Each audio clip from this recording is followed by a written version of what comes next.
Povo de Deus, Ezequiel, capítulo 35 e capítulo 36. Aqui no capítulo 35, nós temos a profecia contra Edom, né, o Monte Seir.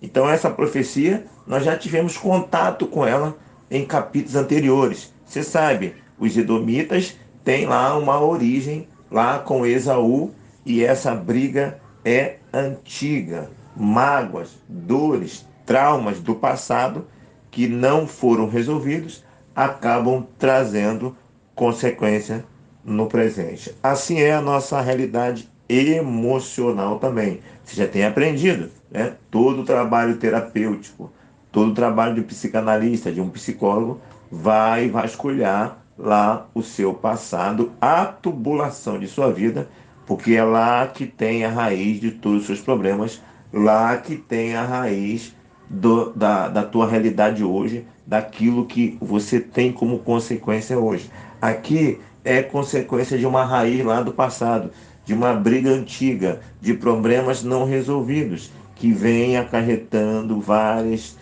consequências ao longo do tempo. E Edom, os edomitas, eles viviam lá em lugares altos, né?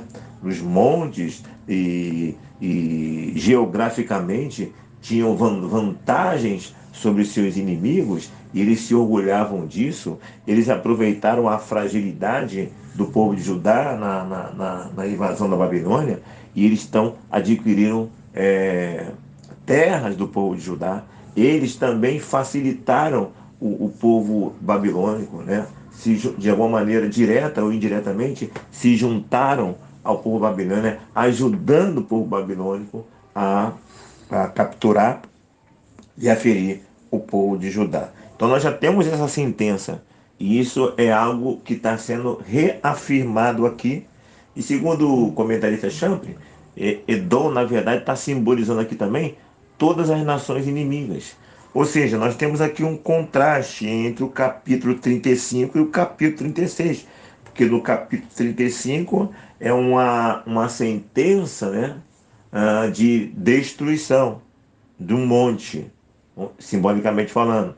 E no capítulo 36 é uma sentença de reconstrução. No capítulo 35 nós temos um povo soberbo no topo, né? Lá no auge. E no capítulo 36 nós temos um povo lá embaixo, destruído. Aí vem a profecia, vai se inverter a ordem.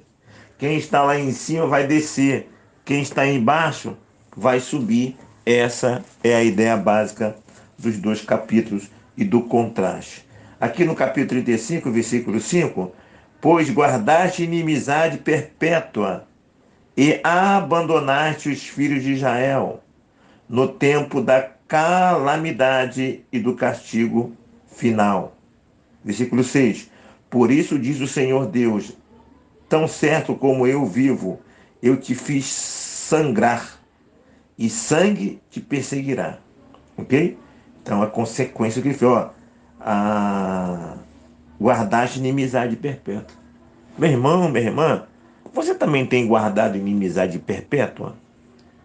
Tem dores, tem trauma aí que está ainda no teu coração, e você vê até hoje, aí você continua alimentando, ou se não alimenta diretamente, continua permitindo que inimizade continue sobre a sua vida?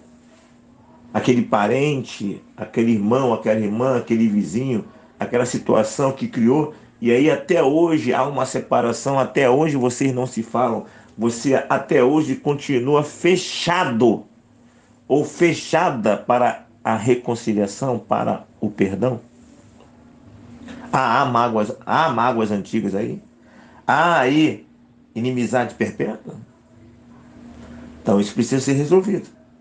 Porque entre Edom, Edomita e o povo de Israel e Judá havia uma inimizade perpétua. Isso trouxe muitas dores, muito sangue. E aqui nós temos a calamidade contra Edomita, que eles, nessa inimizade, tiveram um peso maior. Se levantaram contra os seus irmãos. Sim, seus irmãos, porque no final de tudo vai dar na parentela, não é isso? Porque, afinal de contas, Esaú é irmão de Jacó. Não é isso? Esaú e Jacó, irmãos gêmeos. né? De Jacó veio as 12 tribos. Das 12 tribos veio o povo de Israel. Não é isso? São parentes com brigas antigas. Você está em briga com um parente, meu irmão, minha irmã, resolva isso, né? Então, assim como o povo de Domita fez, então você fez sangrar, você fez sangrar, então tu vai sangrar também. É eu que estou me levantando contra você. Versículo 9: em perpétua desolação te porei. Tá vendo? Consequência dessa atitude, né? Olha que coisa interessante aqui, ó. Nesse, nesse versículo 5 e versículo 6, né? Quando podemos fazer e não fazemos, ok? Nós deveríamos ter uma postura de ir lá e resolver o negócio e não se resolve, né? De ajudar e não ajuda, né? Né? E aí, quando podemos fazer e não fazemos. E Deus cobra isso de nós, né? E há situações também que não devemos fazer e fazemos. Interessante, né? Ó, guardaste inimizade quando podemos fazer e não fazemos. Não é para você guardar essa inimizade. Era para você resolver. Ok? Abandonaste os filhos de Israel quando não devemos fazer e fazemos. Aqui nós temos situações que não deveríamos fazer e fazemos. E aqui tem situação que nós deveríamos fazer e não fazer. Um sim e um não. Quando temos a obrigação de fazer, como quando temos que fazer e não fazemos. E quando não temos que fazer e fazemos. Cuidado com isso, meu irmão. Cuidado com isso, minha irmã. 11, 35:11.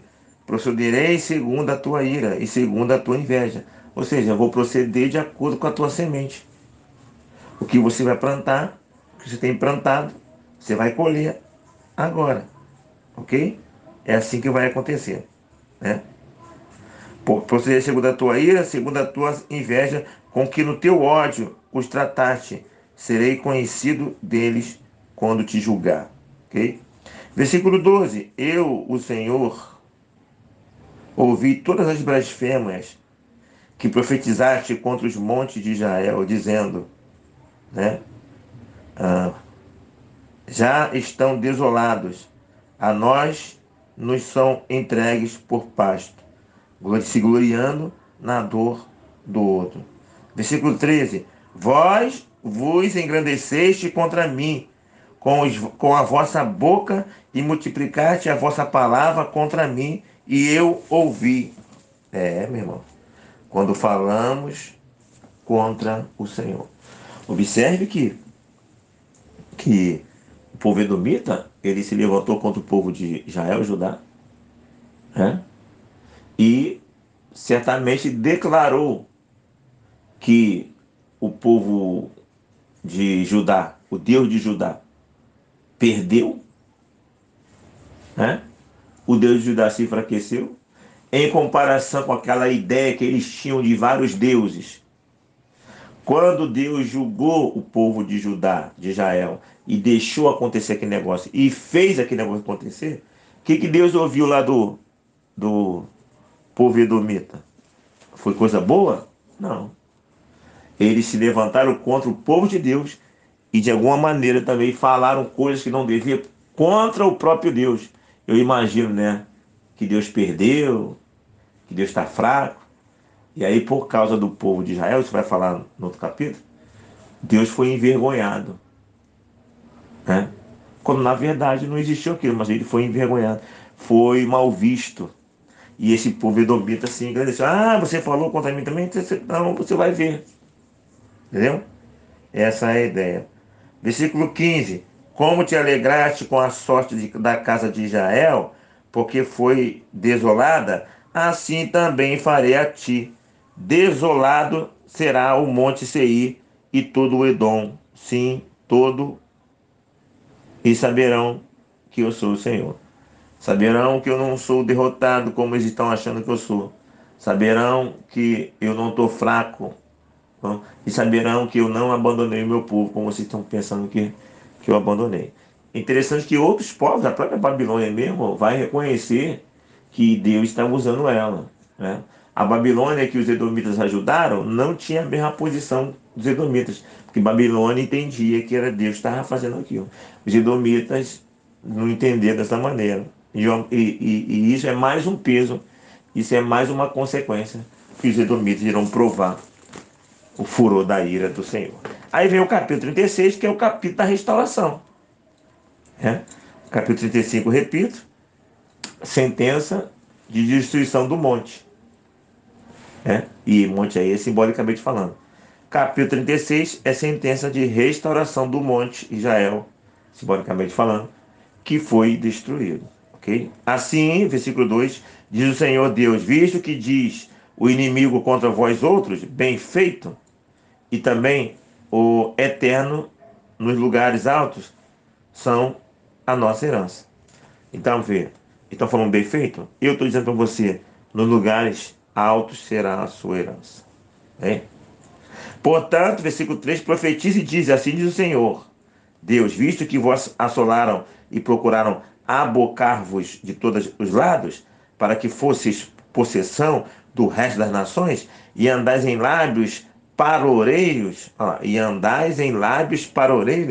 e na infâmia do povo, portanto, ouvi, ó monte de Israel, a palavra do Senhor Deus. Assim diz o Senhor Deus aos montes e aos outeiros, às correntes e aos vales, aos lugares de desertos e desolados, e às cidades desamparadas, que se tornaram rapina e escárnio para o resto das nações circunvizinhas.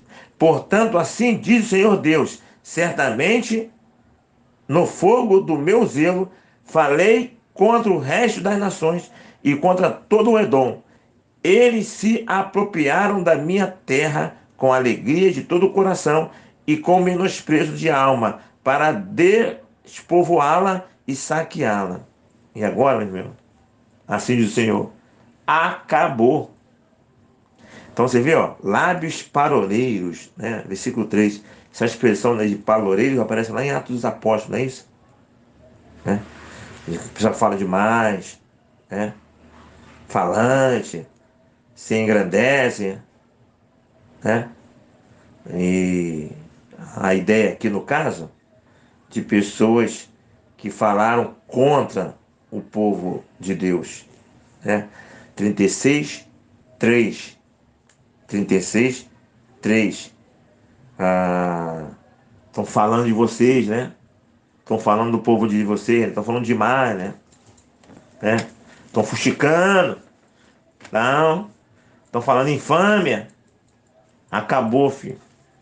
Vem restauração aí. E quem falou contra vai pagar o preço. Ok?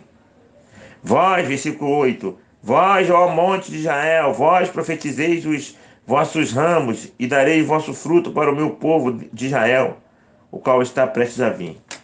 Observe quando Deus trabalha a restauração, ele já trabalha sem aquela divisão, né? Povo do norte, Israel. Povo do sul, Judá. Na restauração, ele vê um povo só, que é o povo original, Israel, Judá. Israel, povo de Israel de Jacó, né? Foi na briga, foi na separação que teve essa questão de reino do norte e reino do sul. Mas originalmente não tem esse negócio de reino do norte e reino do sul. Tem um povo, e esse povo é o povo de Israel. Então você vê que você está tratando aqui na restauração, vendo um povo só e um povo unido, restaurado, tanto do norte quanto do sul. Versículo 13. Assim diz o Senhor Deus, visto que te dizem, tu és terra que devora os homens, e és terras que desfila o seu povo, por isso tu não devorarás mais os homens, nem desfilharás mais o teu povo, diz o Senhor Deus. Não te permitirei jamais que ouças a ignominia dos gentios. Não mais levarás sobre ti o opróbrio dos povos, nem mais farás tropeçar o teu povo, diz o Senhor de Israel. Viu a fama que o pessoal tinha? O povo de Judá e Israel tinha uma fama terrível, fama ruim, né? E aí, eu anotei aqui, ó, quando nossa fama não estão de acordo com Deus. A fama que eles tinham era uma fama negativa, uma fama contrária à realidade do que eles foram chamados. Ele fala assim, ó, essa fama eu vou tirar de vocês. Aí mais uma vez eu pergunto, qual é a fama que você tem? Qual é a fama que eu tenho? Qual é a fama de nós como igreja temos? Sim, repito também de novo, há muitas famas que não correspondem à realidade. Deixa. Melhor você ser perseguido. Melhor, diz Pedro, você pagar um preço por servir ao Evangelho, do que você ser perseguido e pagar um preço não por causa do Evangelho, por causa de pecado, por causa dos teus erros. Então nós devemos fazer essa avaliação sincera. Há, há coisas contra nós que dizem respeito a uma realidade que nós produzimos, por um fruto que nós produzimos. E há outras coisas que dizem respeito a nós que na verdade não são realidades. São mentiras, são sementes malignas do mal que tentam produzir frutos em nós. Mas nós precisamos fazer uma avaliação sincera. Eu, você e todos nós. Versículo 22 diz, portanto, a casa de Israel, assim diz o Senhor Deus, não é por amor de vós que eu faço isso. No final, Israel, Judá, se eu fosse pensar em vocês só já era, não dava não. Mas eu tenho um nome a zelar, eu tenho uma promessa a cumprir. É por causa do meu nome que eu estou fazendo isso. Porque se fosse por causa de vocês só, enfim. Meu irmão, minha irmã, a verdade é que nós precisamos reconhecermos isso e falar para o Senhor, Senhor, considera o teu nome, considera a tua graça, considera a tua misericórdia. Eu sempre faço essa oração na igreja. Pai, é pelo teu nome. Não olhe o nosso currículo.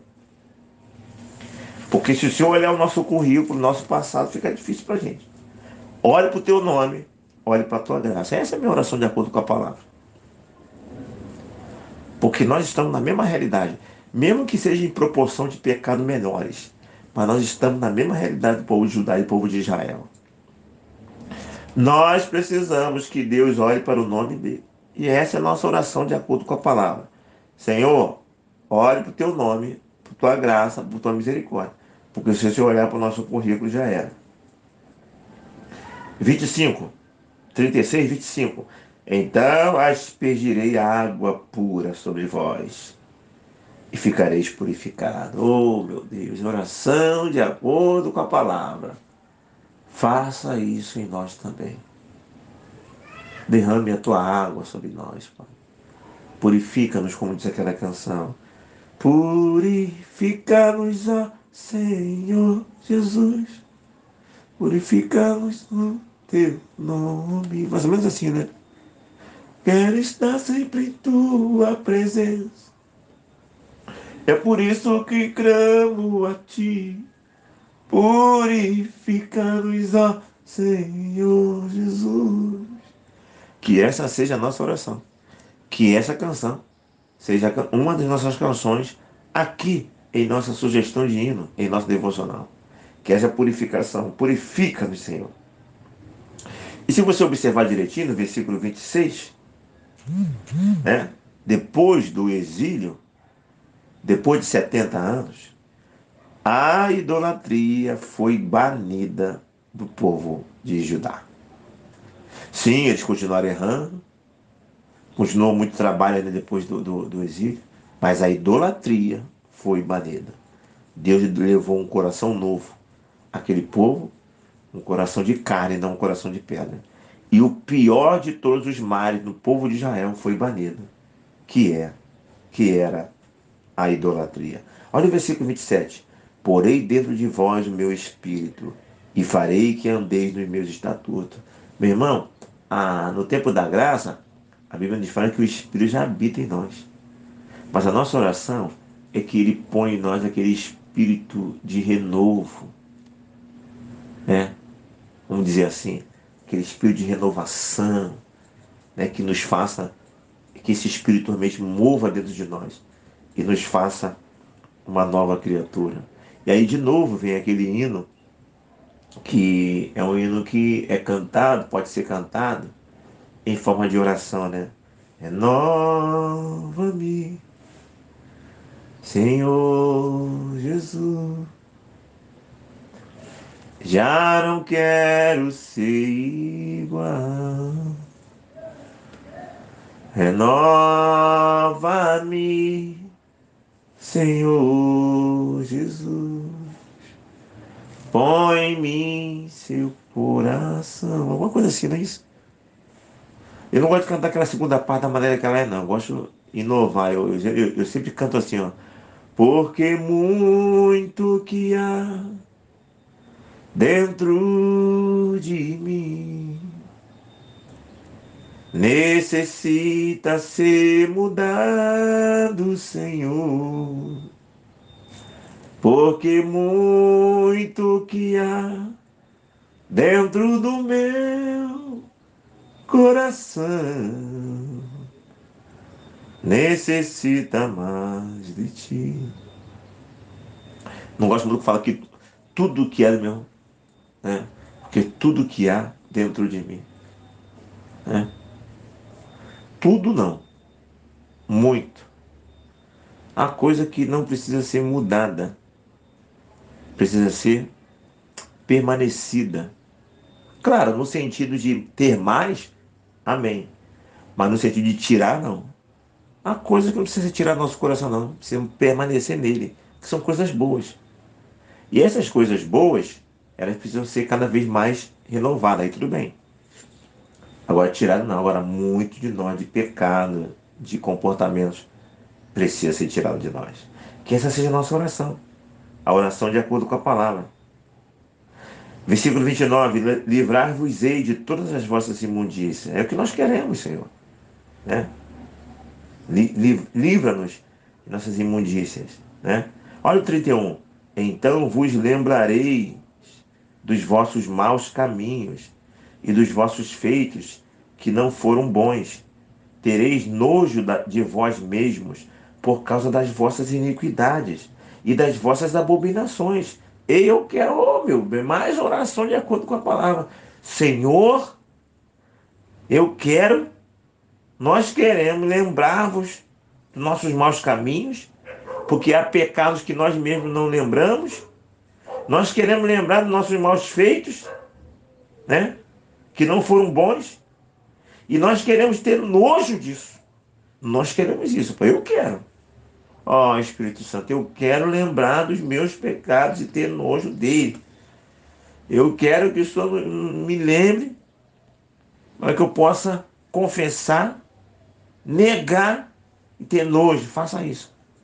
Traga à nossa memória nossos atos ruins. Em nome de Jesus.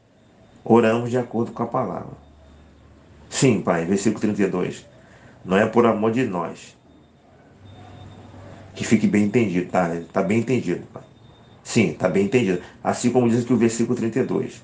Não é por amor de vós. Fique bem entendido. Amém. Está bem entendido, Senhor. É pelo Senhor. É pela tua palavra. Está muito bem entendido.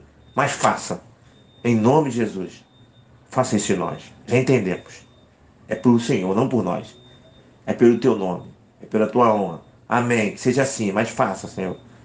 Renova-nos. Em nome de Jesus. 36. Então as nações que tiveram restado ao redor de vós saberão que eu sou o Senhor. Aleluias. É. Eu quero, Senhor. Eu quero que fiquem sabendo que é o Senhor. Quem é o Senhor? Por meio de mim. Usa-me. Usa-nos para que os vizinhos, os bairros, o Estado e as nações saibam quem é o Senhor por meio de nós. Aleluias. Encerrando, assim diz o Senhor Deus, versículo 37.